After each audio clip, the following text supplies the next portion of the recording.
Una from Oz here. Thanks for joining me in the studio today. What have I been making? I've been making faux stamps. I did some quite a while ago, and the ones I did a while ago were bug themed, and these ones I've sort of stuck to florals. And very simple process to do. You could use bits of leftover images. You could use some stick. Oh, and that noise is my new puppy who is coming to the studio and decided to gallop around. What's wrong, Scout? Yes, I've only had him a few days and he's pretty excitable at the moment. I think he needs a sleep. Anyway, continuing on.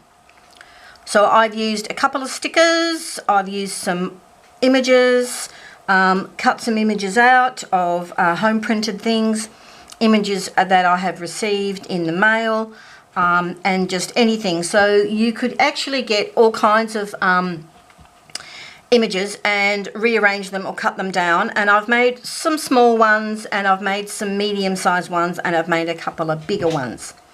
So here's some images that I have chosen. I've used a plain off-cut white background paper because I did ink the edges. You don't necessarily have to ink the edges if you like the white look, but I like a bit more of a vintage look. This is actually a very fibrous art paper that is dreadful to paint on, but it's actually quite good for crafting because it's a little bit thicker, so it's not too flimsy. And these are my images. My postage franking stamps, I've just chosen 4 little images. These are from Poppy Craft sets. A lot of Poppy Craft sets do have franking type images, so I've just grabbed a few. I've got a little set of shabby numbers, which I actually really like. So I've used a few of them, and I've mixed it. Oh, and to cut my edges, I've used a pair of craft scissors with the zigzaggy pattern. You could do it with a hole punch, you could do it with fabric pinking shears, or you could just zigzag your own scissors, but whatever works for you.